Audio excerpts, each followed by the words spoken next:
embargo, Señor, en esta noche, como dice la Escritura, venimos delante de ti, entrando, Señor, convencidos, como dice el libro de Hebreos, que tú has ganado, Señor, por causa de tus múltiples padecimientos. Tú ya venciste, tú ya aprendiste la obediencia y por lo tanto, Señor, tú ya estás, Padre mío, con las puertas abiertas, esperando a que nosotros podamos entrar a este lugar de tu presencia para obtener de ti el oportuno socorro.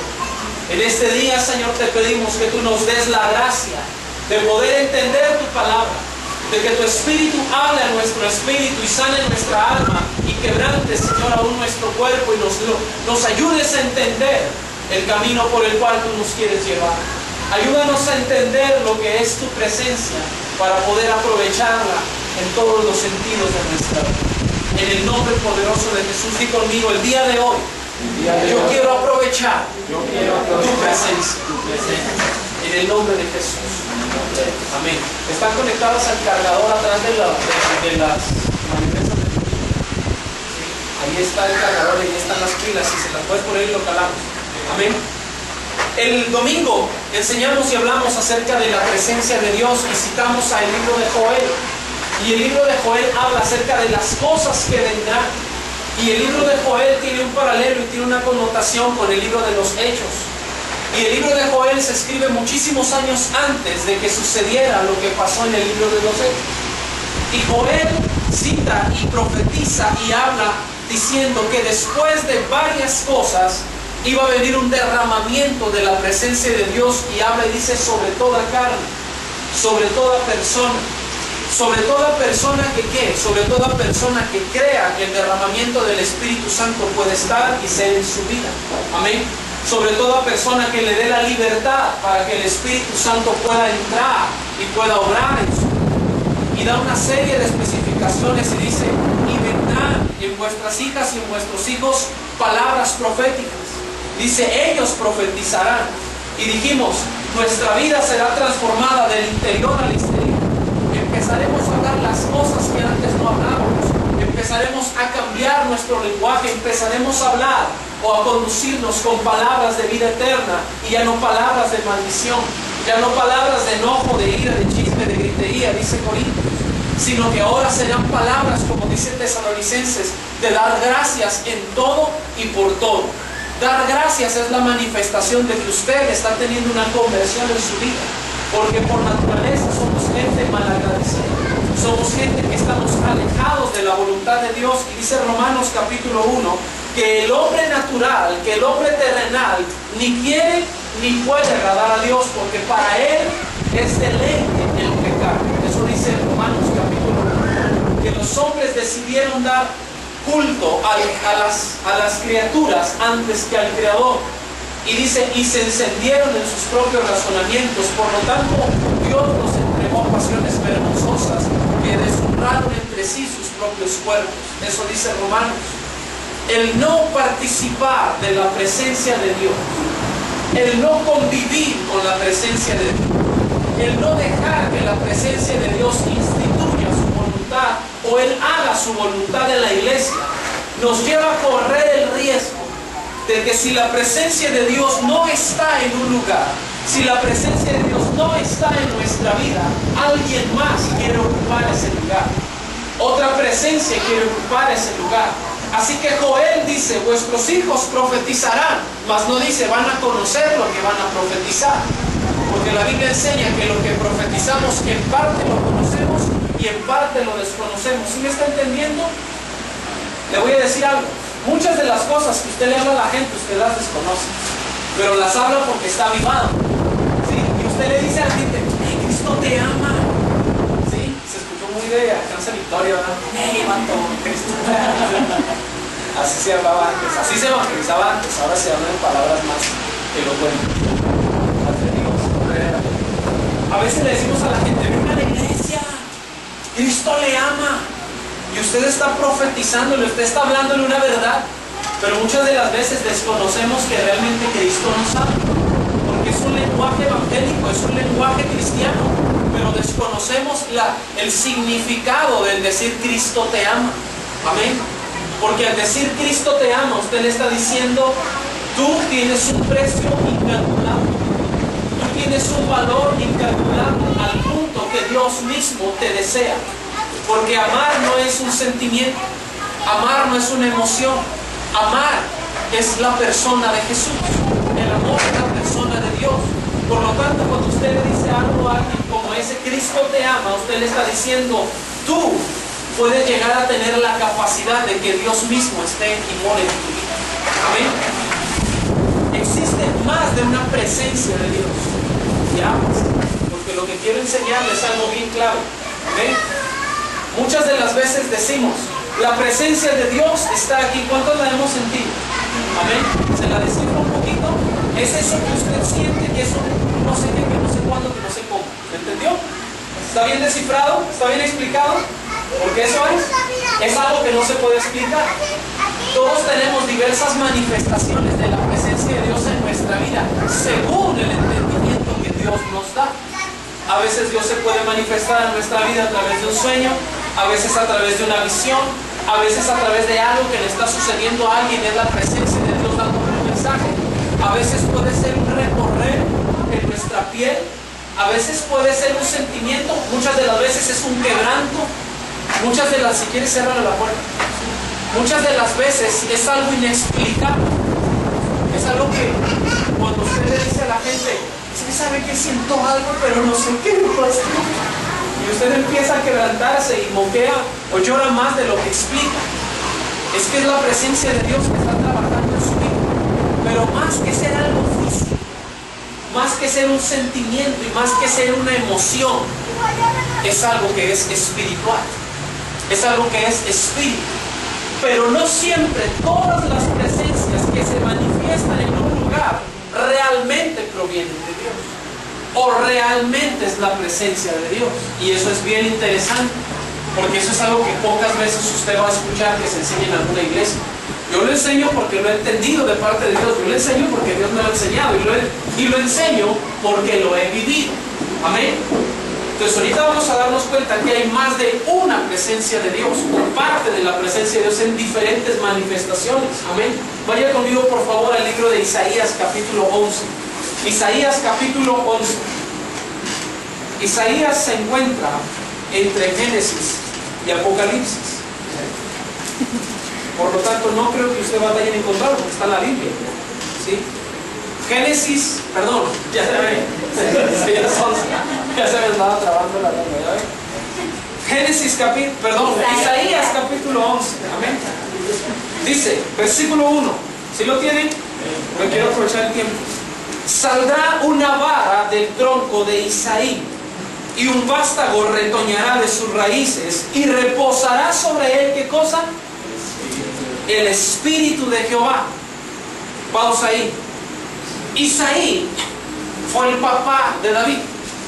Isaí era un hombre que no era un príncipe, que no era de lo mejor posicionado, sin embargo, pertenecía a una de las mejores familias de Judá. Y él era uno de los descendientes de la tribu de Judá. Y su hijo David llegó a ser el gran rey David, o el rey David que todos conocemos. Inclusive es el de las mañanitas, ¿te acuerdas? El que dice, estas son las mañanitas que cantaban. Ah, pues él es, ¿verdad? No sé si él las cantaba, pero todos decimos que eran de él, ¿verdad? Entonces, él era la simiente de Isaí. Y David significa una de las primeras manifestaciones de Jesús en la tierra. David significaba o tipificaba, no significaba, tipificaba a Jesús en la tierra. David era el menor de 7 hermanos, de 8 hermanos. Fue el hombre más menospreciado, era el que trabajó más duro y era del que menos esperaba que saliera un rey. Eso mismo era Jesús. Él era el primogénito, pero era del que menos esperaban que fuera un rey. Fue el hombre que trabajó más duro y fue la persona más rechazada. Pero llegó a ser un Dios todopoderoso, amén, o Él es un Dios todopoderoso. David llegó a ser el mejor rey, hablando terrenalmente, que tuvo Israel. De los mejores, el mejor fue David, amén. Y dice el profeta Isaías, y habla acerca de un padre y un hijo. Y cuando el profeta utiliza diferentes simbolismos, está tratando de enseñarnos cómo es que la presencia de Dios se manifiesta. Y menciona a un Padre, menciona a un Hijo y menciona a Espíritu Santo. Ay, esto está chido, se me está viniendo, ya me está gustando el tema. ¿Sí? Menciona a un Padre, menciona a un Hijo y menciona a un Espíritu. Amén.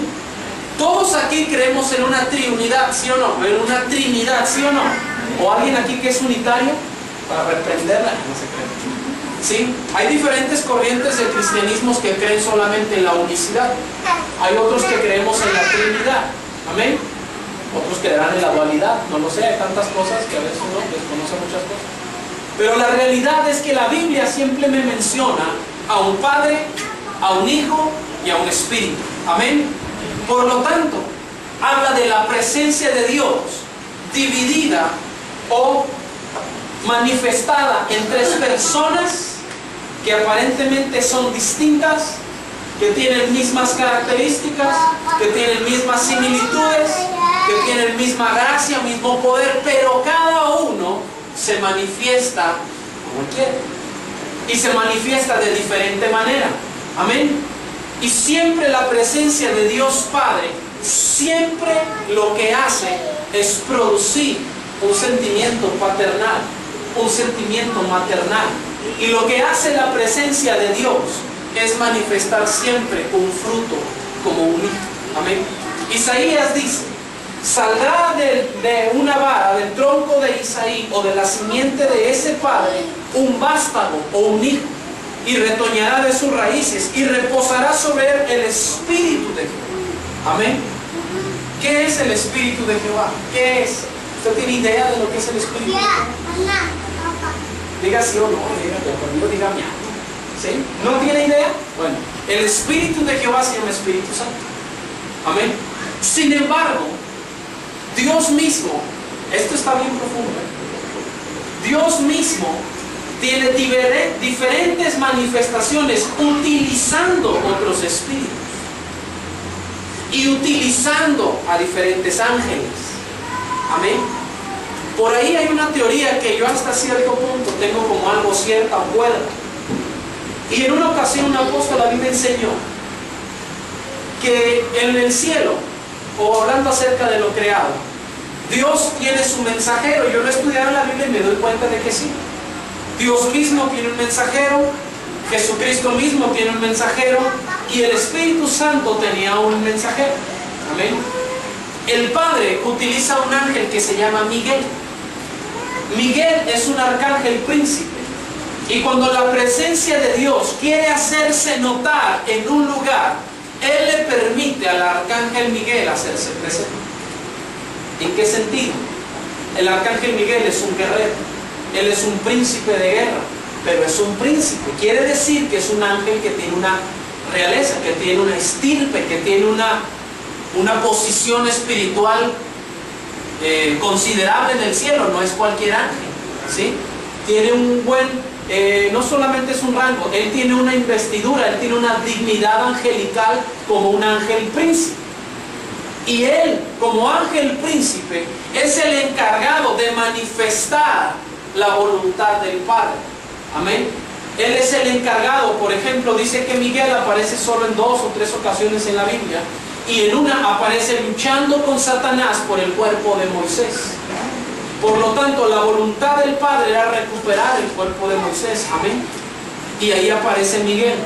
Pero también Miguel aparece en el Apocalipsis y es el encargado de venir a atar a Satanás.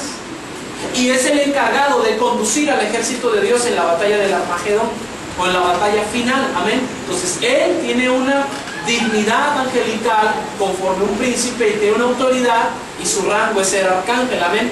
Y él es un medio que Dios usa para venir y traer un mensaje a la tierra. ¿En qué momento lo usará? Solo Dios sabe. Amén. ¿En qué momento lo usa? Solo Dios sabe. Pero de algo estoy bien seguro: que no se siente lo mismo la presencia de Dios a la presencia de un ángel. No sé si a usted le ha pasado. ¿A alguien le ha pasado aquí? ¿Usted ha tenido la experiencia angelical? ¿Usted ha tenido la experiencia de que un ángel se le manifieste, o que un ángel se haga presente y que usted pueda discernir que es un ángel? ¿No le ha tocado? Perfecto. Le aseguro que sí, pero no se ha dado cuenta que es un ángel. Porque le voy a explicar un poquito en mi experiencia personal y lo que yo veo en la Biblia. Siempre que una presencia angelical se manifiesta de parte de Dios, usted va a sentir seguridad, usted va a sentir protección, pero jamás siente usted la necesidad de arrepentimiento. Nunca. Nunca. Usted se siente tranquilo, usted se siente seguro, pero jamás siente la necesidad de arrepentirse. ¿Por qué? Porque un ángel no puede recibir adoración. Porque un ángel no tiene la autoridad para recibir adoración, porque ellos sirven al que debe recibir adoración. Y muchas de las veces le aseguro que usted ha sentido una presencia y no es precisamente la del Espíritu Santo, es la de un ángel, y sin embargo a veces la confundimos. Dicen, ay no, Dios me libró de esto. No, no era Dios, era un ángel. Obviamente enviado por Dios, obviamente bajo las órdenes de Dios, eso lo entendemos. Pero muchas de las cosas que se manifiestan, a veces hasta en nuestra casa, son ángeles. Y ellos tienen una actividad angelical porque tienen funciones que cumplir en el cielo y en la tierra. Ay hermano, eso es una herejía. Véngase conmigo al libro de Génesis. Porque como lo están grabando y no sé hasta dónde vaya a correr ese video, a Malasia o a Indonesia o a Chinconcuarte perdido, pero Génesis capítulo 9.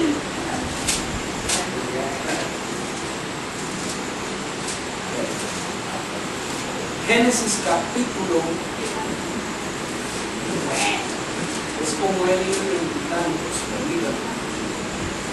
está Jacob huyendo. ¿Se acuerdan de ese pasaje? Es el lago del 28. Aquí está.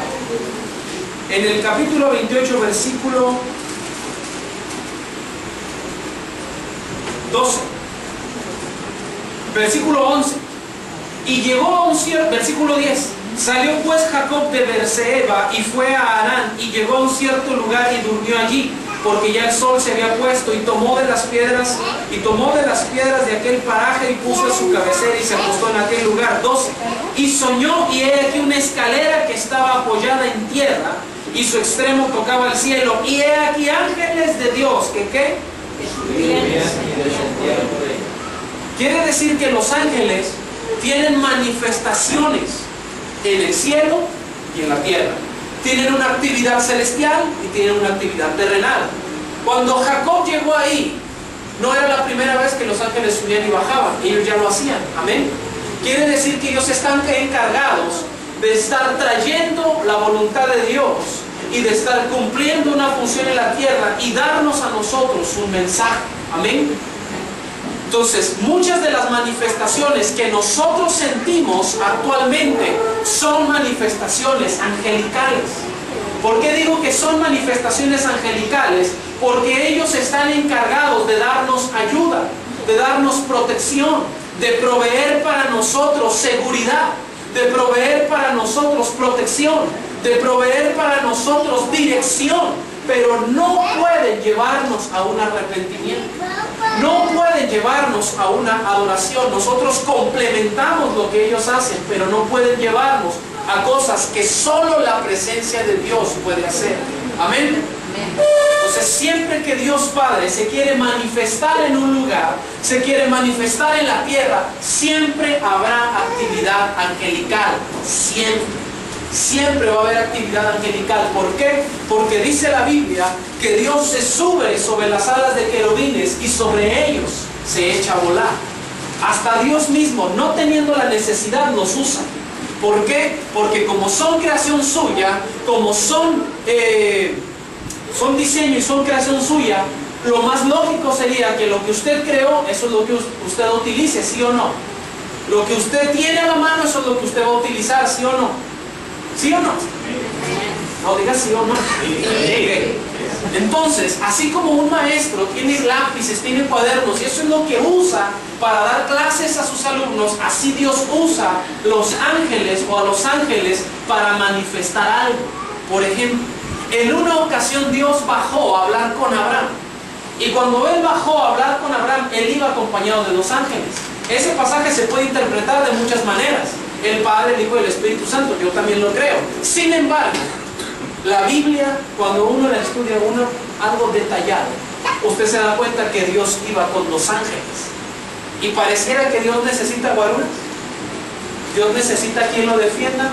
¿Por qué razón Dios bajó con los ángeles? ¿Le tenía miedo a Abraham? ¿Le sacaba la tierra? ¿Por qué? Diga por favor conmigo, porque los ángeles están hechos para servir. Por lo tanto, lo lógico de Dios es que cuando Él quiere manifestar su presencia en un lugar, Él va a utilizar aquello que es para su servicio. Amén. Y los ángeles de Dios están puestos para su servicio, para el de Él y para el nuestro. Amén. Si nosotros andamos en la voluntad de Dios. Está como la hermana que, no, Señor, ¿qué choqué? Y vi tus ángeles. Pues ellos se quedaron atrás del rojo, tú te pasaste el rojo. ¿Sí me explico? Los ángeles tienen principios, ellos respetan. Por lo tanto, cuando la presencia de Dios se quiere hacer manifiesta en un lugar, Dios utiliza lo que está cercano a Él para hacerse manifiesto. Y Dios utiliza a los ángeles, utiliza la actividad angelical para darnos un mensaje, para enseñarnos su humildad, que Dios no necesita de nadie, sin embargo, Él utiliza su creación. Amén. Entonces, cuando la presencia de Dios se quiere hacer manifiesta en un lugar, habrá actividad angelical, y eso se siente de manera diferente. Puede haber seguridad, puede haber protección, inclusive usted se siente fuerte, porque inclusive las presencias de los ángeles están encargadas de ministrarle a usted fuerza física. Eso lo encuentra usted en el Evangelio según San Lucas. Cuando Jesús iba a subir a la cruz, o cuando Él iba a enfrentar la cruz, dice que un ángel bajó para fortalecerlo. Amén. Humanamente entró en Él, humanamente, espiritualmente lo fortaleció físicamente, y fue todo lo que hizo ese ángel. Esa presencia de ese ángel lo fortaleció. Amén. Entonces la presencia del Padre se manifiesta con actividad angelical, y siempre que la presencia de Dios Padre se manifiesta, siempre que yo lo veo, y siempre que yo lo examino, y siempre que yo miro la presencia de Dios en un lugar, siempre hay quebranto. Siempre. Porque cuando un papá llega, todos se ponen a temblar. ¿Sí o no? Cuando su papá llegaba a la casa, le voy a decir a tu papá, y esto, no, ahora el mío me hace lo mismo. ¿Sí? No, papi, no, papi. ¿Sí? Porque la presencia de un papá en un lugar manifiesta una autoridad. Y siempre que la presencia del Padre se manifiesta en un lugar, todo lo que hay en ese lugar se conmueve. Todo. Así que la persona más dura, la persona más rígida, la persona más sácale punta, o decía un hermano, el más papas fritas, hasta ese termina llorando. Porque la presencia del Padre es algo que no se puede sostener, no se puede, ¿cómo se dice? No se puede evitar, no se puede evadir, es la palabra. Usted no puede evadir a su propio Padre. Usted no puede evadir o confrontar a su propio Padre, porque sabe, aunque se llama el Padre, usted sabe que es su papá. Y como es su papá, usted dice, como que hay una automática sujeción, ¿sí o no? Porque eso es lo que manifiesta la autoridad del papá. Entonces, cuando la presencia realmente, usted se va a dar cuenta a lo largo de los años en la iglesia, y fíjese en cada servicio y en cada culto, y no en todo se manifiesta la persona de Jesús. Casi siempre el que se manifiesta el Espíritu Santo es el que más actividad tiene, pero cuando se manifiesta la persona de Jesús es una cosa totalmente diferente. ¿Sabe dónde quiere? ¿Sabe cómo puede encontrar usted a Jesús en un lugar? Dígame cómo. Vaya a una campaña evangelística, siempre está Jesús ahí. Cuando usted vaya a ver un evangelista, siempre está la persona de Jesús. Pocas veces se manifiesta la presencia de Dios Padre, pero siempre está la presencia de Jesús. Cuando usted quiera sentir verdaderamente la presencia de Dios Padre, vaya donde esté un movimiento profético. Vaya a un evento profético y usted se va a dar cuenta que es totalmente diferente. Amén. Porque es una dimensión totalmente distinta. Entonces, la presencia del Padre se manifiesta. Y cuando la presencia del Padre se manifiesta, lo que se manifiesta en nuestra vida, lo que sucede o lo que empieza a suceder en nuestra vida, es que todo lo que somos queda expuesto. Todo lo que usted no le quería decir a alguien se lo dice. Todo lo que usted no quería sentir lo siente. Todo lo que usted no pensaba lo piensa. Todo lo que no quería pasar lo pasa. Porque cuando la presencia del Padre se manifiesta, Él tiene que remover todas las cosas, porque Él tiene una autoridad superior en muchas cosas. Él hace todas las cosas de una manera bien distinta. Amén. Aún Jesús está sujeto al Padre, y aún Jesús siendo Dios, Él mismo le rinde culto al Padre porque sabe que está por encima de todas las cosas. Amén. Entonces, cuando la presencia de Dios se manifiesta, siempre habrá un quebranto. Y es cuando usted y yo decimos: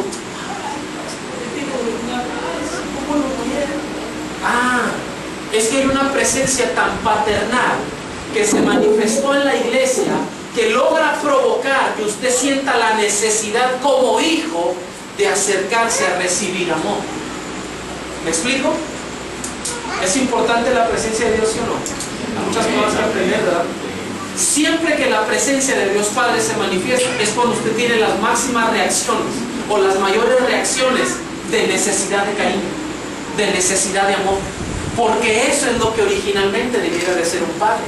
Una persona que está puesta para dar amor, para dar cariño, no solo la mamá. Ese es el problema en la iglesia. El problema en la iglesia es que confundimos la presencia de Dios, denigramos la presencia de Dios, y muchas de las veces evitamos la presencia de Dios porque queremos sentir lo que se siente con mi mamá, y no es así. Originalmente lo que debiera de sentirse en la iglesia y lo que debiera de sentirse en nosotros debería de ser una necesidad de un papá. Debería de sentirse la necesidad de hablar con alguien como un papá. Y eso es algo bien sorprendente. ¿Y saben por qué batallamos tanto como congregaciones a nivel general en llegar a eso? Porque siempre tenemos una mala imagen de lo que es un papá. Y regularmente y naturalmente siempre corremos a las faldas de mamá. Y hemos cambiado la presencia de Dios por una presencia matriarcal o por una presencia maternal. Y tenemos que entender que la presencia de Dios Padre, fíjese cómo reacciona el cristiano cuando Dios se manifiesta como papá. Siempre que Dios se manifiesta como papá, en vez de hablarle la mucha necesidad de amor que tengo de Él, siempre hacemos esto: Señor, perdóname mis pecados, en el nombre de Jesús, no me quiera al infierno. ¿Sí o no? Porque como sabemos que nos va a corregir, porque como sabemos que el papá nos va a reprender, lo que regularmente hace el cristiano es que tiene una tendencia a arrepentirse. Sacatito para el conejo, dicen por ahí. El cristiano tiende a sentir la necesidad de arrepentirse, no de manifestar el amor que tiene. Porque cuántas veces, yo lo vivo por experiencia personal, cuántas veces los varones realmente con su papá son gente que diga: ¿cómo está mi viejo? ¿Cómo está? Déjale, doy un abrazo, déjale, doy un beso. Venga, hasta cómo lo quiero, papá, ¿sí o no? ¿Verdad que no? Eso lo hacemos con la mamá, ¿sí o no? Es más fácil hacerlo con mi mamá, porque es como que la parte sensible, porque es la parte noble, porque es la parte delicada, y tenemos un mal concepto. Todo eso que usted encuentra en su mamá es lo que es Dios. Su mamá no fuera así si no fuera porque Dios es así. ¿Me explico? Entonces, cuando la presencia del papá, cuando la presencia de Dios Padre se manifiesta, cuando Dios Padre se manifiesta, lo que debiera de haber en nuestra vida automáticamente sería correr a demostrarle la necesidad que tengo de Él, la necesidad de amor, la necesidad de cariño, la necesidad de redención, la necesidad de un consejo, la necesidad de un apoyo, que es algo que regularmente no encontramos en un papá. No lo encontramos. Sabemos que el papá nos sacará de problemas, sabemos que el papá se andará peleando si algo le hacen a la hija, a la niñita. ¿Cuántos años tiene? 35, peladote, ella no trae con problemas matrimoniales. Pero ahí está el papá peleándose con el yerno, con quien sea, por la hija. ¿Me explico? Sabemos que el papá es el que tiene que llevar el sueldo y la comida. Sabemos que el papá es el que tiene que trabajar, pero nunca mantenemos o sostenemos una relación de intimidad con un papá. Porque es más fácil hacerlo con la mamá, porque la mamá es la que siempre nos ha criado. Y en la Biblia es algo totalmente distinto. Porque en la Biblia los hijos varones eran lo más anhelado para un papá, porque el papá se sentía realizado al tener un hijo varón. Porque al hijo varón tenía que criarlo el papá. ¿Quién cree usted que crió a Jesús? La parte de la película de Mel Gibson donde Jesús sale corriendo y se cae y sale la mamá ahí corriendo tras él, esa yo la pongo en duda, porque para mí el que salía corriendo tras él era su papá. Porque ¿de dónde aprendió Jesús el oficio? ¿De dónde aprendió Jesús toda la Biblia? ¿De dónde aprendió Jesús a conducirse y a ser responsable? Si el papá, un papá judío, era el único que podía llevar a su hijo varón a la iglesia, las mujeres se quedaban afuera. El papá era el que entraba al templo y llevaba a sus hijos y los metía al templo con él, porque a las mujeres no se les permitía entrar a la sinagoga. Para las mujeres tenían un acceso antes de entrar a una sinagoga, de entrar a un templo, estaban apartadas. Ay, ¿por qué había tirria contra las mujeres, hermano? No, simple y sencillamente que el orden, que el judío, la tradición y el orden de la Biblia era que Dios siempre le tenía que hablar a la cabeza, y de la cabeza tenía que fluir todo el orden para todo lo demás. Y la mujer, como ayuda idónea, esperaba el tiempo en el que su marido le transmitiera todo lo que había recibido en la sinagoga. Por eso es que las mujeres tenían un lugar aparte, no entraban en un contacto directo, en una reunión por lo regular de puros hombres. Inclusive en los templos que se construyeron había una parte que se le llamaba el atrio de las mujeres, ahí donde se quedaban ellas afuera, y todos los de la reunión eran puros hombres, ¿sí? Y no era una cuestión machista, era la cuestión del judío de enseñarnos a nosotros que la responsabilidad primera de la casa y de la iglesia y de la crianza, de todas las cosas, es del papá. Amén. Entonces, si usted y yo no sostenemos una relación con la presencia de Dios como papá, le voy a decir lo que usted se va a convertir en un cristiano desconfiado. Un cristiano desconfiado es aquellos que dicen: ay, pero le paremos al pastor. Pues es que yo creo que esto lo podemos hacer tú y yo solos, ¿no? ¿Para qué le decimos? Cristiano desconfiado. Tienes un problema paternal, tienes un problema de identidad. Lo natural es que tú corras a los brazos de papá para pedir ayuda. Lo natural es que tú como hombre corras a los consejos de tu padre y le digas: ¿cómo le hago aquí? ¿Cómo le hago acá? ¿Le digo algo fuerte? ¿Sabe por qué la mayoría de los problemas en las iglesias de tipo sexual se dan? Por la falta de gente que le enseñe a sus propios hijos cómo hacer las cosas. Porque los papás, ¿qué es lo que decimos? ¿Qué van a enseñar? ¿Qué van a andar llevándole a hacer pipí? Váyase con su mamá, que lo enseñe su mamá. Estamos a la inversa. Tenemos un problema grave en la iglesia. Los papás tenemos que aprender a hacernos cargo. Los papás tenemos que aprender a conducir a la casa y a conducir a la iglesia. Los papás, no porque la mujer no es importante, no, sino porque la presencia de Dios Padre es lo que hace tanta falta en la iglesia. Todo el mundo hablamos del Espíritu Santo y todo el mundo hablamos de Jesús, pero nada más nos dirigimos al Padre cuando necesitamos algo, ¿sí o no? ¿Sí o no? Señor, dame esto, Padre mío. Ahí sí es nuestro Padre, pero cuando andamos regando nos acercamos como papá, ¿verdad que no? No queremos que ni Dios lo sepa. Entonces hay un problema, y por eso Isaías dice: del papá tiene que retoñar un vástago. En pocas palabras, de la presencia de Dios Padre tiene que surgir algo en tu vida. Si no te alimentas de la presencia de Dios como tu padre, tú no vas a poder crecer como hijo. Tú no vas a poder crecer como cristiano, porque el hijo no engendra al padre, el padre engendra al hijo. El hijo no toma al padre, el padre escoge al hijo. Por eso cuando alguien nos dice a mí o le dice a mi papá: yo quiero estar bajo su cobertura, yo levanto las antenitas de vinil y digo: aguas, aguas. Y disculpen, pero yo sí le he dicho a mi papá: aguas, aguas. Porque todos lo pueden querer a usted como papá, pero no todos son sus hijos. Usted tiene que entender, yo tengo que entender quiénes me fueron asignados para estar en mi vientre y ser mis hijos. O usted como papá, o tú, tío, escogiste los hijos de la vecina. No, esos hijos me gustan más. No, es que la vecina pues es buena y la mía era morena. Los míos salieron negritos. No, no va a hacer un cambio. No. El papá dio a luz los hijos que le fueron asignados. No fue ella agarrar de la vecina. No, pues es que me gusta más tu cabello. Es que la mía no tiene chino, vente. No. Le fueron asignados unos hijos. Ni tampoco el hijo fue: no, es que usted no me gusta como papá, es que me gusta más de mi hijo. Me gustaría más así. No le va y le dice a su hijo: mamá, es que ya no me caes bien como mamá, me cae mejor la vecina. ¿Cómo quisiera que la vecina fuera mi mamá? O sí lo hacen los hijos. Algunos que otros sí, pero sí, algunos que otros somos medio tremendos, pero ¿verdad que no? Nos fuimos asignados a un vientre, fuimos asignados a algo. Por lo tanto, la presencia de Dios Padre es necesaria en la iglesia y necesitamos entenderla y necesitamos conocerla, porque de ahí retoñan todas las cosas. Hasta Jesús mismo, en calidad de hombre hablando, tuvo necesidad de un papá. Y no le dieron cualquier papá, le asignaron un excelente papá. Porque aunque él era tremendo y quería repudiar, fíjese qué tan justo era José. Tan justo era José, que dice la Biblia en el texto original, que él, temiendo a Dios, quiso repudiar a su mujer en secreto.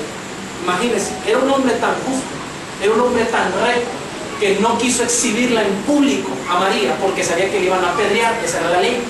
Sabía que le iban a matar, esa era la ley. Porque de repente salió embarazada de que del Espíritu, dice quién es, y aquí no ha venido, no será del lechero, del pato, dice el hermano Luis, no será de que José Pan allá enfrente. ¿Me explico? Entonces, la ley judía marcaba que toda mujer que no estaba desposada y se encontrara en un acto o se encontrara embarazada, muere irremisiblemente. Esa era la ley.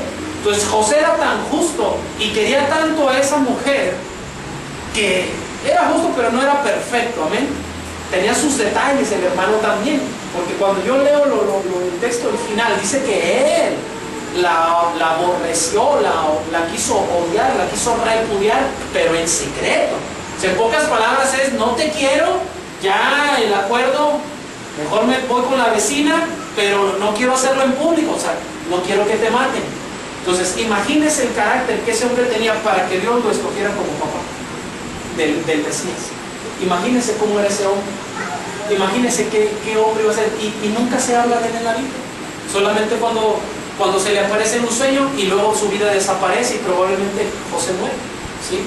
En la etapa más interesante de Jesús. La etapa más interesante de Jesús, dígame cuál es. ¿Cuál es? Que no está escrita en la Biblia. ¿A poco a todos no nos interesaría saber qué hizo todos esos años? La que no viene, entonces ya no la revelarán en el cielo, ¿no? La van a decir allá. Pero en esa etapa, hasta Jesús tuvo necesidad de un papá. Y Dios escogió un papá perfecto, no como persona, perfecto para la obra. Él era carpintero. Usted se ha puesto a pensar, yo lo expliqué creo que al principio de la iglesia, ¿por qué Dios no escogió un pescador como papá para Jesús? ¿Se ha puesto a pensar eso o no? Nunca se le ha pasado por la mente. A mí tampoco nunca me pasó a la mente hasta que alguien me lo dijo. Ahora puse a pensar, ¿por qué Dios habrá escogido un carpintero? Le voy a decir algo. ¿Por qué usted, el oficio que tengo, el hermano Chaires es pintor de oficio, de brocha o ¿por qué Dios habría escogido a Alex para ese oficio? Probablemente él tenga cualidades y capacidades para ese oficio y le dio unos hijos que aprendan de ese oficio porque él es capaz de soportar eso. A lo mejor yo no soy tan paciente pintando ni tampoco escuchando recomendaciones. Oiga, me gustaría una naranja aquí. No, naranja ya ni la hace, espérese, aquí quedaría esto. No, pero yo sé que yo soy pintor. Imagínese un pintor así, no tendría trabajo, ¿me explico? Es igual en cada uno de los oficios, pero la pregunta es, ¿por qué escogió a un carpintero en oficio? Por dos razones, diga, dos razones. Número uno, José era descendiente de Isaí. Para que se cumplieran todas las cosas en Dios, tiene que siempre haber una razón. Para que se cumplan todas las palabras de Dios, tienen que hacerse como Dios las mandó. José era de la familia perteneciente a David. Él era descendiente de la línea directa del rey David. Por lo tanto, José no era pobre. No era pobre, pero tampoco era un gran rico. Era una persona, podemos decir, de clase media alta. Amén. Podía ir a galerías, de museos si usted quiere. A ver, pero por lo menos podía comerse su box lunch ahí en el lugar del comedor. Ahí podía comer. A lo mejor era de esos. ¿Sí? Podía, tenía acceso a ciertas cosas. Por esa razón lo escogió Dios, porque él era descendiente de Isaí. ¿Qué leímos en Isaías? Un retoño de la vara ¿de quién? De Isaí. En Seí engendró a David, David engendró a fulano, fulano engendró a fulano. Usted estudia la genealogía de San Mateo 1 y ahí se va a dar cuenta que él tenía una línea directa con la descendencia del rey David, por eso lo escogió Dios. Y número dos, lo escogió porque era carpintero. ¿Por qué no le dio un herrero? ¿Por qué no le dio un pescador? ¿Por qué no le dio un rabino? ¿Por qué no le dio un maestro? Diga, porque los carpinteros. Pero dígalo como que cuyo frijoles. Los carpinteros eran los únicos aptos para poder cargar la madera. Sencillo, ¿no? ¿Por qué escogió un carpintero? Porque antes la madera no era como hoy, que usted la pide por teléfono y se la llevan. La madera era traída de un lugar que se llamaba Tiro de Sidón. Tenía que venir por barco y llegaba al puerto de Israel, a las partes, a las orillas del mar de Galilea, venía. ¿Y cómo creen que se la llevaban a sus negocios? Échele ¿cómo? Miren, a puro pulmón. Los que no tenían acceso a carretas, con sus esclavitos y a pulmón. Por lo tanto, Jesús llegó a la casa de un carpintero, porque ¿cuánto cree usted que pesaba la cruz de madera que llevó? No era fácil. Jesús pudo con la cruz, no solo porque... Es que en las películas nos lo ponen de una manera que yo ni lo veo. Todo flaquillo, así como yo, sin formas, pues no es cierto. Él, aunque probablemente no era una persona de una apariencia tan extraordinaria, no era una persona lánguida, no era una persona flácida, no era una persona endeble, era una persona que había aprendido el oficio de su padre, y el oficio de su padre era la construcción. Y como su padre era un constructor, él también se metía, y para aprender el oficio nadie lo aprende viendo. Todos lo aprendemos viendo y estando ahí presentes, amén. Nadie aprende una ingeniería en la escuela solo por un título. Que bueno, usted es ingeniero, pero eso no, usted tiene que tener experiencia, ¿sí? Ahora váyase a hacer el trabajo de un técnico, váyase a hacer el trabajo de un... Pero yo soy ingeniero, sí, pero usted no sabe lo que es la ingeniería. Usted ya aprendió la teoría, pero no ha aprendido la práctica. Ahora váyase. No, pero es que yo soy ingeniero, hermano. Pues váyase a hacer lo que hace el chalán del ingeniero, y luego el técnico, y luego lo que hace el... No, pero es que yo soy ingeniero. Sí, pero usted no tiene la experiencia. ¿Me explico? Ningún oficio y ninguna profesión se ejerce si no se tiene una experiencia, ¿sí? Por lo tanto, Jesús había sido capacitado por su Padre. Mire qué sabio es Dios. Poniéndolo Dios en un lugar donde ese papá terrenal lo iba a enseñar a tallar madera, a labrar madera, a cargar madera. Porque yo me imagino a José diciéndole a Jesús, a los 13, 14 años, Jesús, yo sé que tú eres joven, yo sé que sabes mucho, tú me vas a enseñar a mí, tú me viniste a redimir a mí, pero esto que vas a aprender va a ser para tu bien. ¿Por qué, papá? Porque tú sabes que tú viniste a morir en la tierra, ¿sí? Y sabes que vas a morir en una cruz, lo sé. Y sabes cuánto va a pesar esa cruz, no lo sé. Pues para eso está la madera aquí, para que la aprendas. Y yo me imagino a Jesús lleno de revelación de su Padre, conviviendo con su Padre, viendo a su Padre terrenal, porque Jesús no menospreció a sus padres. Él aprendió de ellos. Y yo me imagino a Jesús entre los 12 y los 30 años aprendiendo lo mejor de su Padre y aprendiendo a trabajar solo con un pensamiento. Yo soy la manifestación y la revelación del Padre en la tierra. Tengo que hacer esto para poderlo manifestar bien, para poderlo representar bien. Amén. Por eso es que la presencia de Dios no se manifiesta de cualquier manera. Si se va a manifestar, se va a manifestar bien. A veces llegamos a simplificar tanto la presencia de Dios que aunque le tiembla la mano, no, el Espíritu está ahí, aunque le tiembla la mano, a lo mejor le tiembla la mano porque tiene frío, a lo mejor le tiembla la mano porque por otra cosa, pero simplificamos tanto la presencia de Dios, la denigramos tanto, ¿sí? Yo a veces veo tantas cosas que ahora déjame sanar con un zapato, y ahora déjame sanar con un chicle, y ahora la unción de la mano, y rebajamos tanto la presencia de Dios. Rebajamos tanto. ¿Y sabe por qué se rebaja tanto la presencia de Dios? Por una razón, porque se desconoce la presencia de Dios. Por eso se rebaja tanto la presencia de Dios, porque cuando alguien desconoce la gloria de la presencia de Dios, cualquier cosa se le hace fácil decir o hacer. Pero diga, la presencia de Dios merece un respeto. La presencia de Dios no es un show. La presencia de Dios no es un acto irreverente. La presencia de Dios hay que temblar ante la presencia de Dios, porque usted no sabe si Dios quiere llevárselo ese día. Y personalmente ya ha venido con usted. No sabemos. O sea, a la presencia de Dios hay que tenerle respeto. Es como un papá. Su papá no llega a su casa y ¿qué onda, viejo? ¿Cómo está, papá? Pásele a comer. Bueno, a lo mejor usted y yo lo vamos a ir aprendiendo por el tiempo, pero yo no veo a mi papá y cuando llega a la casa y sábrele al güero, ahí viene el güero. Pásale, güero. Sí, órale, güero, ¿qué quieres, güero? Ahí agarra tú mismo, güero. Y él puede hacerlo porque es mi casa. Sin embargo, es mi papá. Y nomás puede, aunque no sea el mejor papá, que digo que no lo sea, sino aunque no sea, merece un respeto. Su presencia merece un respeto. ¿Por qué la presencia de Dios no le damos el mismo respeto? Amén. La presencia de Dios tiene un respeto porque tiene una gloria.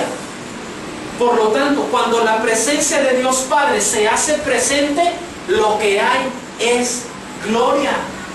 Y lo que hay es fuego consumidor. Eso me enseña la Biblia, que es la presencia de Dios. Es fuego que consume. Por eso cuando la presencia de Dios Padre, hablando de Dios Padre, se manifiesta en un lugar, rápido se nos sale todo lo que tenemos oculto. Por eso dice, de la vara de Isaí retoñará, o sea, saldrá algo interno. De la presencia del Padre tiene que salir lo que está en nuestra vida, tiene que huir, tiene que ser transformado nuestro interior, tiene que cambiar nuestro interior, porque de la presencia de un Padre fluye algo nuevo. Amén. Un Padre está encargado de engendrar vida, de dar vida. Amén. De escoger y de asignar. Eso es la presencia de Dios Padre. Por eso dice, y ángeles subían y bajaban, hay movimiento angelical. Vayamos otra vez a Isaías y dice, retoñará. Y el Espíritu, o sea, la presencia de ese papá se tiene que hacer visible, se tiene que hacer notoria. Y mire, hasta aquí vamos solo de la presencia del Padre. Y fíjese todo lo que se desprende de la presencia de un Padre. Y reposará sobre él el Espíritu de Jehová, y es el único que se menciona con letras mayúsculas.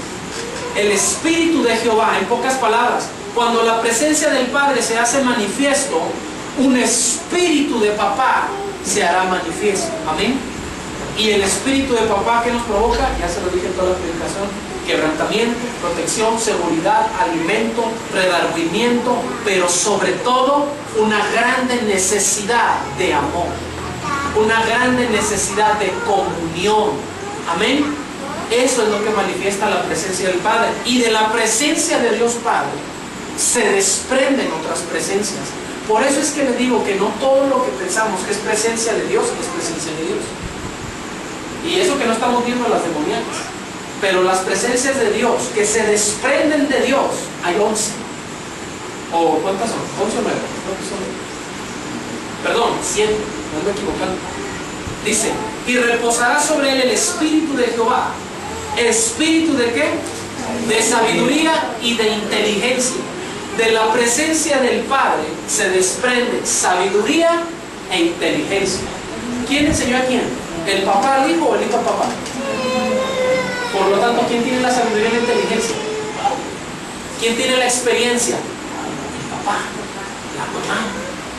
Del papá, de la mamá o de la presencia paternal se desprende sabiduría e inteligencia. Así que cuando usted dice, qué sabio me salió este consejo, no es usted. Es el espíritu de la presencia de su Padre que está operando en su vida. Es el espíritu de la presencia de su Padre que está obrando a través de su vida. Amén. Entonces, un papá lo que hace es un suministro. El papá lo que hace es dar a los hijos. ¿Y qué es lo que hacen los hijos? Recibir y recibir y recibir. Amén. Y llega un tiempo en el que los hijos también otorgan, también dan. Pero lo que un padre, originalmente la función de un padre debe hacer, es que un papá es un suministro. Por eso siempre Dios le recalcó a Israel, siempre, mío eres tú. Yo soy Jehová tu Dios. Yo te saqué de Egipto. Yo te hice pasar por el desierto. Yo te extendí el brazo. Yo te saqué con brazo extendido, con mano poderosa o con brazo extendido. Yo te hice andar por el desierto. Yo te di agua de la peña. Yo te di el maná del cielo. Yo te envié el cordero. ¿Me explico? ¿Será que Dios es egocentrista? ¿O será que está tratando de decirnos la presencia del Padre lo que hace ser un suministro para tu vida? Por lo tanto, si tú y yo desconocemos la manifestación de Dios como Padre, vamos a andar pidiéndole favores a todo el mundo menos a Dios. Vamos a poner nuestra confianza en todo el mundo menos en Dios. Vamos a primero pedir el consejo de todo el mundo y al último el de Dios. Porque cuando Dios no es tu suministro, porque no estás orando, no estás teniendo una conexión con su presencia como hijo a un papá, entonces vas a tratar de tener cualquier suministro. Vas a querer que cualquier persona te saque del problema. Fíjense lo que hacen los adolescentes, fíjense lo que hacen los jóvenes.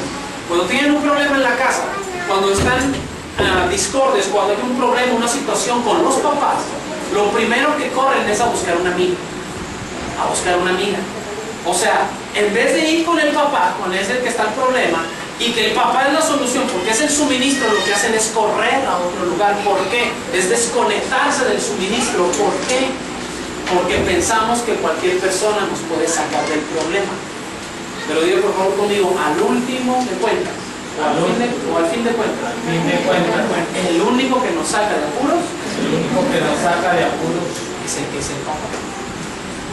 Al último. Sea usted el hijo, la hija que sea, el que termina sacándolo a usted de su condición, de su papá. ¿Sí o no? Por lo tanto, la presencia de Dios Padre desprende sabiduría y desprende inteligencia. La sabiduría y la inteligencia son algo que van juntos. Cuando usted estudie Isaías 11, cuando usted lo lea, usted se da cuenta que cada que se mencionan los espíritus, se mencionan en pares. Espíritu de sabiduría y espíritu de inteligencia. Una cosa es ser inteligente, otra cosa es ser sabio.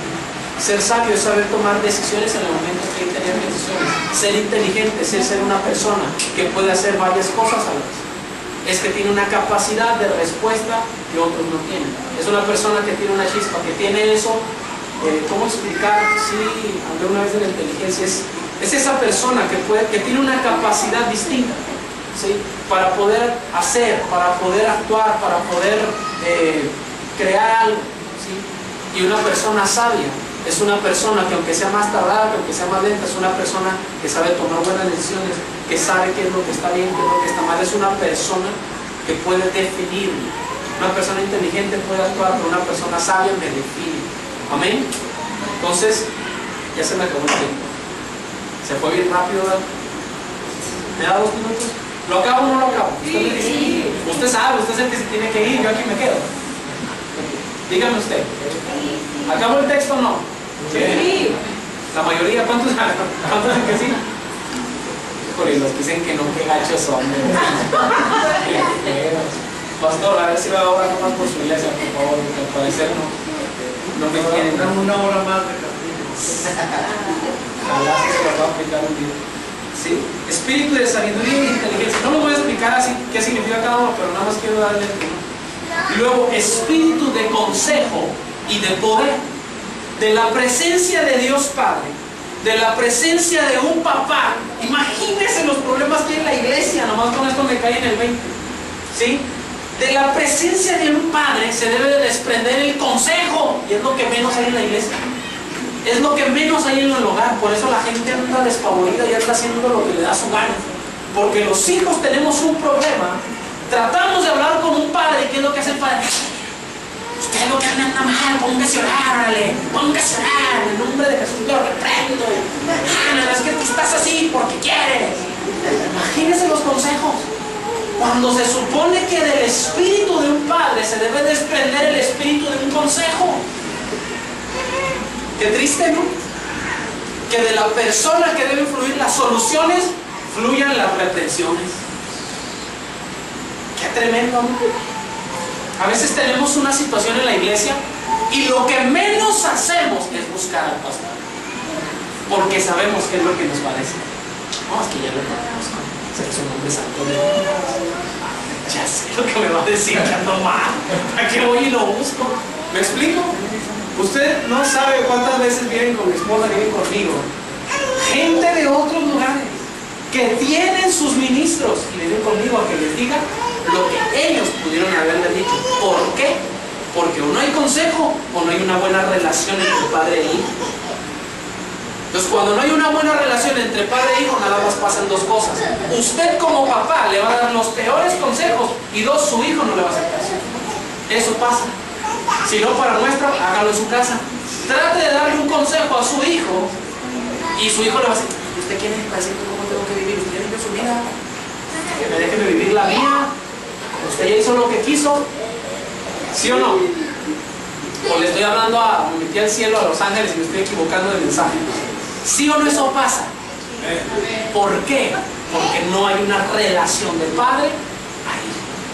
Entonces, cuando no hay una relación de padre a hijo, espiritualmente hablando, como cristianos con Dios, cuando no hay una relación de padre a hijo, siempre culpamos a Dios. Siempre.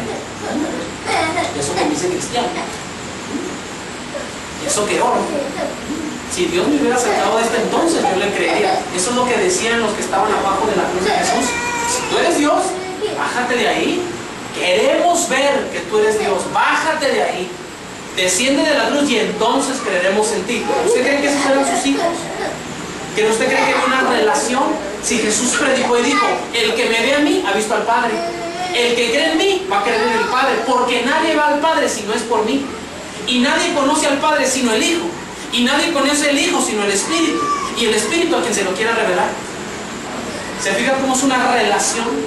Por lo tanto, si usted y yo como cristianos no logramos desarrollar una comunión con la presencia de nuestro Padre, vamos a ser cristianos desconfiados, vamos a ser cristianos que a todo le echemos la culpa a Dios. Se me ponchó el carro. No, si tú fueras Dios, pues arréglalo. Ten cuidado, no te metiste un pozote y le echas la culpa a Dios. ¿Sí? No, antes de que lo tapen, como dice el dicho. ¿Verdad? No, pero sí, Señor, si tú hubieras mandado a los ángeles, ellos hacen flotar el carro. ¿Me explico? O sea, inconscientemente todos culpamos a Dios. Todo. Muchas veces yo también. Muchas veces yo he llegado a culpar a Dios inconscientemente. Digo, pero ahora me culpo a mí mismo. Bueno, no estoy acá en un problema de culpabilidad, ¿verdad? Pero digo, no, Señor, si yo te hubiera hecho caso en esto, no estaría quizás en eso. ¿Me explico?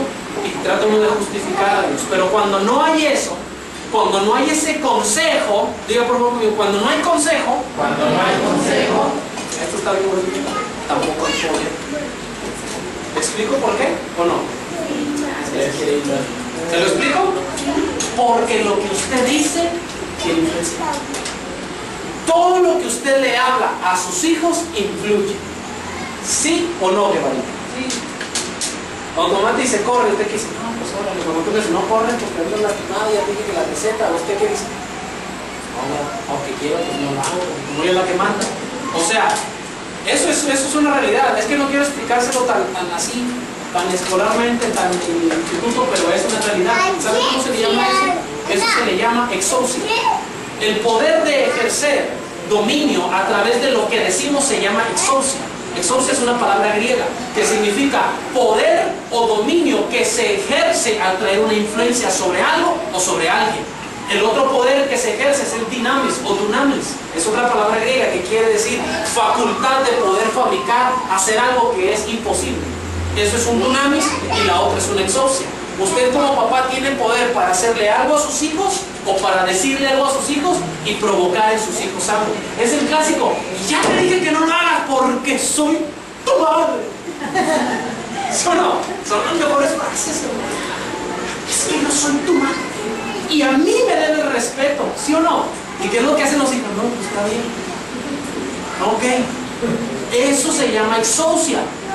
Ese es el poder que se ejerce a través de lo que se dice. Por eso es que la Biblia dice, el consejo te da poder. Porque cuando usted le dice algo a alguien, o un pastor, o un líder le dice, hermano, haga esto, aguas, porque es poder. Usted le está impartiendo un consejo, y si la gente lo hace, usted puede comprobar que lo que usted dice genera una influencia en su vida. ¿Por qué cree que tantos spots cuando se ponen las elecciones? El INE. el esto, el aquello, y lo bombardean con cosas, pum, pum, pum, pum, pum, y vota, y ejerce, y hace esto, porque están usando su exorcio, están usando la influencia sobre su vida para llevarlo a usted a ir a hacer algo. ¿Sí? Y usted y yo terminamos con las despensas, no sé qué. Dios bendiga las despensas. Sí, pero usted y yo terminamos yendo, porque no, es que es mi voto, es que soy mexicano, es que tengo que ejercerlo. Perfecto, eso es correcto, pero hubo una influencia que lo motivó a hacer algo. Eso se llama consejo. Por eso la Biblia dice, diga, el consejo me trae un fruto. El consejo me da seguridad. La Biblia dice en el libro de Proverbios, en la multitud de consejeros está la seguridad. O sea, cuando tenemos diferentes opiniones y esas opiniones son buenas, lo que yo hago o la decisión que tome va a ser algo seguro, va a ser algo bueno. Amén. Pero no venga conmigo. Ay, no, es que quiero saber si el Espíritu Santo me pongo rojos o me pongo zapatos verdes. Es que quiero saber si Dios me puede decir, no. Tampoco. Pero el consejo y el poder es algo que se ejercen juntos. Ambos generan influencia. Amén. El poder es algo similar, ejerce influencia. Y luego dice, espíritu de conocimiento y de temor de Jehová. Esos van juntos. El conocimiento va ligado al temor. ¿Por qué? Porque mucho conocimiento logra envanecer a la gente. Una persona que cree que sabe mucho, aunque no lo haga, una persona que cree que puede o que puede hacer mucho porque sabe mucho, corre el riesgo de envanecerse. Corre el riesgo de caer, dice el libro de Timoteo, de Santiago y de Tito, si yo no me equivoco, que puede caer en el lazo de Satanás. Por eso cuando Pablo habla de las recomendaciones para los que anhelan el ministerio, dice uno de sus requisitos, que no sean neófitos. Que no sean neófitos, o sea, que no sea ignorante. Pero un neófito puede llegar a ser una persona que conoce mucho y aplica poco, y es un neófito, porque lo que sabe ni siquiera lo ha puesto por obra. Por lo tanto, se constituye a sí mismo un neófito, una persona que no sabe, una persona que desconoce. Amén. Entonces, uno de los requisitos para ejercer el ministerio es que seamos personas que sí tengamos conocimiento, pero que tengamos temor de Dios. Amén. Entonces, cuando la presencia de Dios Padre se hace manifiesta en un lugar o en una iglesia, Él nos va a dar revelación o conocimiento, porque todas las cosas, para que todas las cosas se sepan en la tierra, Dios tiene que hacerlas saber. No hay más. Hasta la ciencia está medida según la Biblia. No es cierto, las ciencias son ateos, hermano. No es cierto. Ellos andan descubriendo los nuevos planetas y no necesitaron a Dios. ¿Qué andan descubriendo si está en la Biblia? Pónganse a leer Job de 38 al 42 y ahí vienen. Hasta la ciencia está metida en lo que Dios hizo, en lo que Dios hace. Porque para que algo se dé a conocer, Dios necesita permitirlo que se sepa. Necesita permitir que se sepa, necesita permitir que se conozca, porque todo el conocimiento está encerrado en la persona de Dios. ¿Lo creo o no lo creo? Se lo voy a poner y con esto termino. Hasta Jesús mismo estaba en la tierra limitado a saber algunas cosas. A lo mejor por eso lo pueden crucificar en Facebook o en YouTube por decir esto, pero es la verdad. Jesucristo mismo dijo, cuando estaba en la tierra, no digo en el cielo, cuando estaba en la tierra, sus discípulos le preguntaron, ¿cuándo restaurarás el reino, Señor? Y Jesús le dijo, no es de vosotros, ni está en mí el saber las razones que están solo en la potestad del Padre. Y luego después en otra ocasión le preguntaron, Señor, ¿y cuándo sucederá esto? Y dice, no os es dado a vosotros saber las razones que están solo en ¿dónde? En la voluntad del Padre. O sea, probablemente Jesús la sabía y dio una respuesta sabia para salirse del problema. A lo mejor sí, pero a lo mejor también ni a él mismo le había sido revelado en ese momento cómo o cuándo sucedería eso, porque él estaba en calidad de hijo y estaba en calidad de aprendiz y estaba en calidad de venir a cumplir su propósito terrenalmente. Amén. Entonces Dios es omnisciente, Pero hay cosas que específicamente pertenecen a la presencia de Dios Padre. Y como le pertenecen a Él, Él es el que tiene la potestad para darlas a conocer. Y ese conocimiento traducido es revelación. Entonces Dios Padre da a conocer y revela las cosas porque están en su sola voluntad. Y acompañado del conocimiento y la revelación viene el temor. Ejemplo, vaya ya a la última cita, Isaías 6. Isaías 6, y por eso termino. Puedes pasarle a mi papá, orar por las ofrendas y nos vamos. Amén. Pero eso sí, bien contentos, ¿verdad? Y bien abiertos de la mente. Amén. Isaías 6, en el versículo 1. En el año que murió el rey Usías, vi yo al Señor sentado en un trono alto y sublime, y sus faldas llenaban el templo. Brínquese hasta el 5.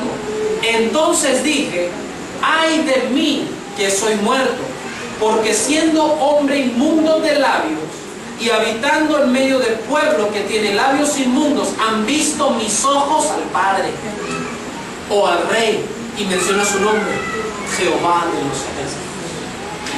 Rey, traducido al idioma judío de la raíz del arameo, es papá. Porque traduciendo la raíz desde lo que se viene es Abba. Hay otra raíz que es Abi, y eso es papá.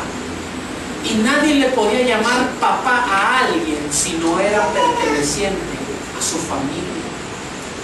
Los esclavos solo podían decirle Adonai a los dueños de su esclavitud. Adonai, supremo Señor, oh Señor, pero nunca Abba, nunca Abi, porque esas eran solamente facultades que tenía un hijo y un rey. Desde mi punto de vista, si así lo quiere ver, para el pueblo era un papá, porque el rey era el encargado de velar por el pueblo.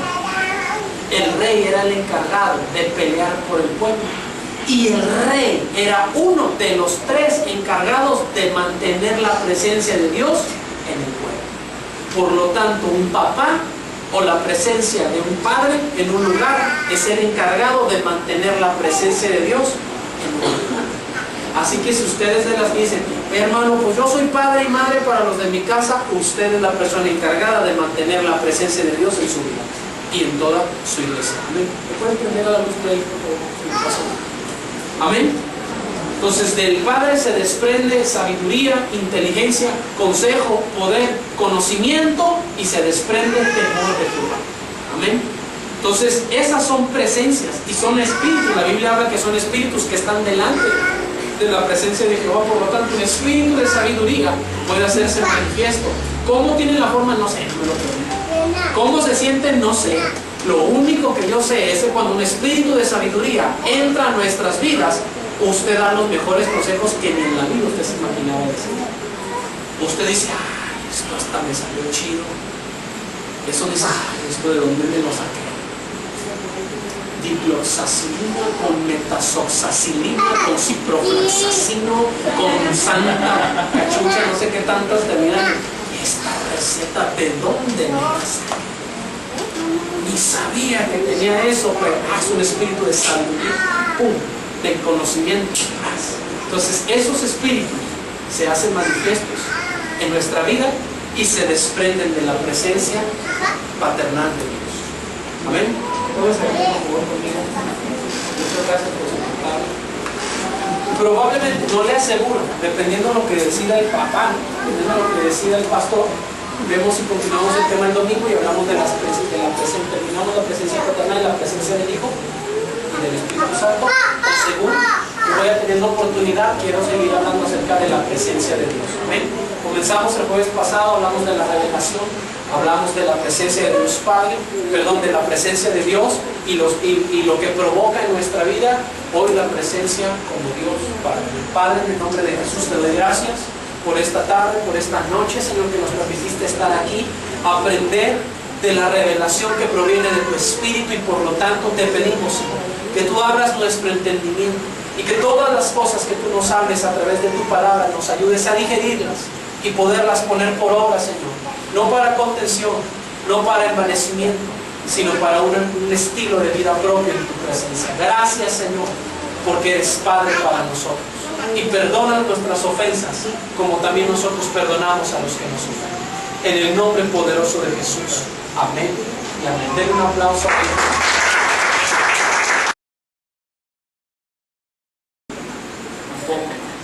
Pero el consejo y el poder, amén, el poder es algo similar, ejerce influencia. El conocimiento logra envanecer a la gente, envanecerse. Corre el riesgo de caer, dice el libro de Timoteo, dice uno de sus requisitos, que no sean ignorantes. Pero un neófito puede llegar a ser una persona que conoce, lo ha puesto por obra, por lo tanto se constituye a sí mismo un neófito. Entonces, cuando la presencia de Dios Padre se hace, porque todas las cosas para que se sepa de que hacer Dios, saber. No hay más. Hasta la ciencia, no es cierto, las ciencias son ateos, hermano. A Dios, ¿qué andan descubriendo si está en la Biblia? Pónganse a leer Job. La ciencia está metida en lo que Dios hizo, en lo que Dios hace. Necesita permitir lo que se sepa. Necesita permitir que se en la persona de Dios. ¿Lo creo o no lo creo? Se lo voy a poner ahí con esto. A lo mejor por eso lo pueden crucificar. Y Jesús le dijo, no es de vosotros, ni he dado a vosotros saber las sazones que están solo en ¿dónde? En la voluntad de Dios. ¿Cuándo sucedería eso? Porque Él estaba en calidad que específicamente pertenecen a la presencia de Dios Padre. Y revela las cosas porque están en su sola voluntad. Y puede pasarle a mi papá, orar por las ofrendas y nos va, ¿verdad? Y bien abiertos de la mente. Amén. Isaías, y yo al Señor sentado en un trono alto y sublime. Entonces dije, ay de mí, que soy mortando en medio del pueblo que tiene labios inmundos, han visto mi... Porque traduciendo la raíz, hay otra raíz que es hábil. A alguien, si no era perteneciente a su familia, a los dueños de su esclavitud, Adonai. Y un rey, desde mi punto de vista, era el encargado de velar por el pueblo. El rey, uno de los tres encargados de mantener la presencia de Dios. De las que dicen, hermano, pues yo soy padre y madre para los de mi casa, inteligencia, consejo, poder, conocimiento y se desesto. ¿Cómo tienen la forma? No sé, no me lo pregunto. ¿Cómo se sienten? Eso dice, esto de dónde me lo saqué. Ni sabía que tenía eso, pero es un espíritu de fe. Muchas gracias por su palabra. Y del Espíritu Santo, según voy a nuestra vida, hoy la presencia como Dios Padre. Padre, en el nombre de Jesús te doy aprender de la revelación que proviene de tu Espíritu. Todas las cosas que tú nos hables a través de tu palabra, nos ayudes a digerir, no para envanecimiento, sino para un estilo de vida propio en tu presencia. Y perdona nuestras ofensas, como también nosotros